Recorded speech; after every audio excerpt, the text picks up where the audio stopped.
Now, the vast majority of people know exactly where I'm coming from and the no nonsense approach that I kind of represent in my videos.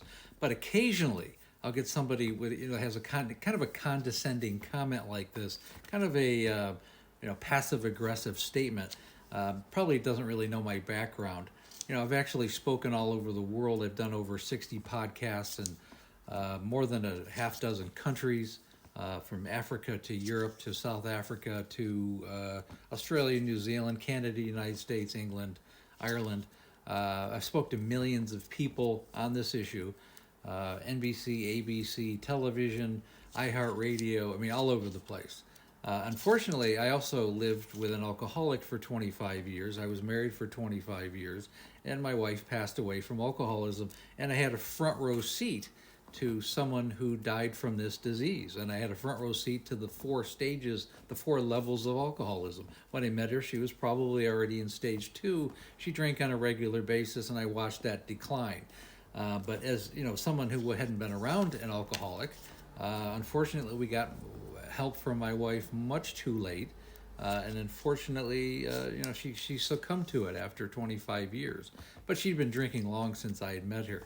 But to say that because I myself am not an alcoholic, so I might not have enough knowledge of what's going on, is actually laughable. You probably have more knowledge as a family member, because as a family member, you're really the one who has to pick up the pieces.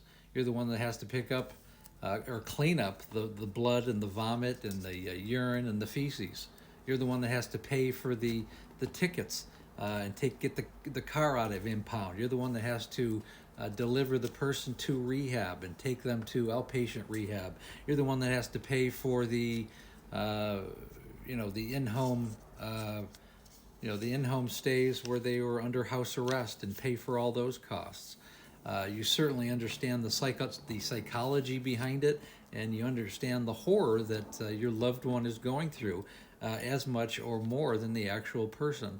So because I am myself not an alcoholic, to think that I don't have knowledge of this is more than laughable. What's really happening is, I think my direct approach triggers a lot of people who do struggle with alcoholism, and they don't want to face their own demons, so they'll be passive aggressive and make really kind of ridiculous remarks like this, when you're not really facing yourself, and you want to gaslight people who are talking to you directly.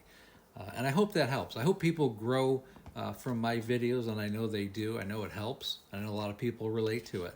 And if you have an adverse reaction to something I'm saying, well, it's more about you than it is about me, because it definitely has nothing to do with me, because I do know what I'm talking about, and I will continue. And this is just the beginning. I will be growing this, really growing this entire community, and I'll be in this circle for many, many years, because I have very passionate reason to be here. And I hope that helps. And again, if you have any questions, please like, share, and comment.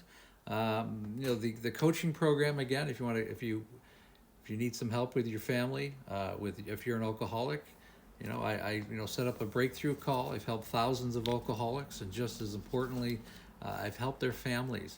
Again, please like, share, and comment. And we also have a Facebook group called Amanda, A Cautionary Tale of Alcoholism, which is becoming a really good support group, and we talk about these issues and so much more every day. And again, thanks for listening.